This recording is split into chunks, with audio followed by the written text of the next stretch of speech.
رزق میں برکت کا ایک بہت بڑا ذریعہ شکر ہے۔ ارشاد فرمایا لَإِن شَكَرْتُمْ لَأَزِيدَنَّكُمْ، اگر تم شکر کرو گے وہ تمہیں اور زیادہ عطا کرے گا، اور اگر تم شکر نہیں کرو گے وَلَئِن كَفَرْتُمْ، کفران نعمت کرو گے، إِنَّ عَذَابِي لَشَدِيدٌ، تو پھر میرا عذاب بڑا سخت ہے۔ رزق کے اضافے کا ایک اور بہت بڑا سبب انفاق فی سبیل اللہ ہے۔ اللہ فرماتا ہے جو تم خرچ کرتے ہو تو جو چیز تم نے نکال دی اس کی جگہ اللہ تمہیں اور عطا کر دیتا ہے۔ بعض کا ہمارا یہ ہوتا ہے کہ کوئی آدمی مالی بحران میں آ گیا تو وہ کرتا کیا ہے کہ جو راہ خدا میں دینے کا کھاتا تھا پہلے اسے کلوز کرتا ہے، یہ فلاں مدرسے کو دیتے ہو یہ بھی بند کر دو، یہ مسجد کو دیتے ہو یہ بھی بند کر دو، یہ فلاں غریب کو دیتے ہو یہ بھی بند کرو، حالات ٹائٹ ہو گئے ہیں۔ لیکن 5 گاڑیاں ہیں تو 2 گاڑیوں پہ گزارا کر لیا جائے، پیٹرول بچے، یہ نہیں ہو سکتا۔ گھر کے لچھن وہی ہیں لیکن بند کہاں سے کیا؟ جہاں سے رزق آنا تھا۔ ہمیں تو یہ حکم دیا ہے جب رزق تنگ ہونے لگے صدقہ دے کے رب سے کاروبار کر لو، صدقے سے تمہارے رزق میں اضافہ ہوگا۔ یہ رب کا وعدہ ہے اور اللہ کے وعدے جھوٹے نہیں ہو سکتے۔ رزق کی برکت کا ایک اور بہت بڑا ذریعہ النکاح ہے۔ فرمایا اگر تم نکاح کرو گے، تم فقیر ہو وہ تمہیں غنی کر دے گا۔ لوگ کہتے ہیں بچہ پیروں پہ کھڑا ہو لے تو پھر نکاح کریں گے، اللہ کہتا ہے تم نکاح کرو ہم پیروں پہ کھڑا کر دیں گے۔ ہمارا فلسفہ اپنا ہے، اس کا حکم اپنا ہے۔ وہ کہتا ہے ابھی تو یہ اپنے لیے نہیں کماتا تو جو آئے گی اس کو کہاں سے کھلائے گا؟ میاں جس نے آنا ہے اس نے اپنا رزق لے کے آنا ہے۔ تو بچوں کی شادیاں کرو، اگر وہ جوان ہو گئے رزق نصیب ہوگا۔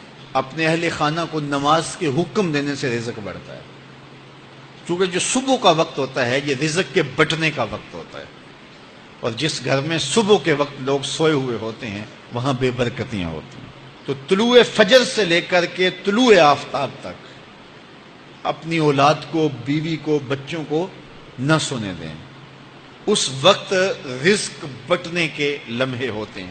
کثیر دعائیں مانگیں، تلاوت کلام مجید پڑھیں، اور نماز فجر مرد حضرات مسجدوں میں جا کے باجماعت ادا کریں، اور گھروں میں جو ہے وہ بیٹیاں بہنیں مصلے بچھا لیں تو اللہ کی رحمتوں کا نزول ہوگا۔ اب ایک حدیث میں رزق کے اضافے کا ایک اور نسخہ ارشاد کیا گیا۔ میرے حضور نے فرمایا جو شخص یہ چاہتا ہے کہ اس کے رزق میں برکتیں ہو اور اس کی عمر میں اضافہ ہو تو وہ اپنے رشتہ داروں کے ساتھ سلوک اچھا کرے۔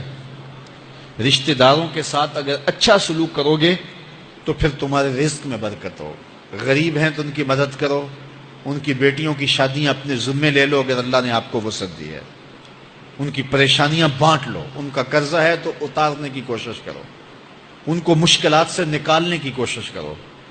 تم ان کو مشکلات سے نکالو گے، اللہ تمہیں مشکلوں سے نکالے گا۔ تمہارے رزق میں بھی برکتیں ہوگی اور تمہارے مال میں بھی برکتیں ہوں گی۔ فرمایا بہتر صدقہ وہ ہے جو ناراض غریب رشتہ دار کو دیا جائے۔ اگر وہ پھنس گیا ہے، مجبور ہے، ناراض ہے، تو اس کو اگر دیں گے تمہارا نفس اس میں شامل نہیں ہوگا، تو یہ افضل صدقہ ہے جو ہر صورت میں قبول ہی قبول ہے۔ رزق کے اضافے کا ایک اور سبب الاحسان الی الضعفاء، جو کمزور لوگ ہیں ان کے ساتھ اس نے سلوک کرنا۔ الانفاق علی طلبۃ العلم، طالب علموں پہ خرچ کرنا، یہ بھی رزق میں اضافے کا سبب اور ذریعہ ہے۔ وہ حضرت بابا فرید نے کہا نا 6واں رکن دین کا روٹی ہے۔ گھر میں کچھ نہ ہو تو پھر نہ نماز اور نہ ہی دیگر امور کی لذت آتی ہے، تو یہ رزق فراواں اور وسیع اور مبارک نصیب کر دے اللہ۔ تو اس کے لیے ایک اور وظیفہ میں دیتا ہوں، اور وہ یہ کہ مغرب کے بعد 21 مرتبہ سورۃ الکوثر پڑھ لیں، کثرت ہو جائے گی انشاءاللہ۔ اول خدوشی پڑھ لیں، 5-7 منٹ لگتے ہوں گے، تو سورہ کوثر 21 مرتبہ روزانہ مغرب کی نماز کے بعد پڑھیں، اور اگر بہت زیادہ مسائل ہیں تو ہر نماز کے بعد پڑھ لیں، تو انشاءاللہ آپ دیکھیں گے کہ گھر میں برکتیں اترتی محسوس ہوں گی، انوار کا نزول ہوتے محسوس کریں گے۔ تو یہ وہ رزق کے اسباب ہیں، اگر ہم اختیار کر لیں تو ہم اللہ کی خاص رحمتوں کے حقدار ہوں گے۔ اللہ ہم سب کو رزق حلال، رزق وسیع، رزق سہل، رزق مبارک، رزق فراواں نصیب فرمائے۔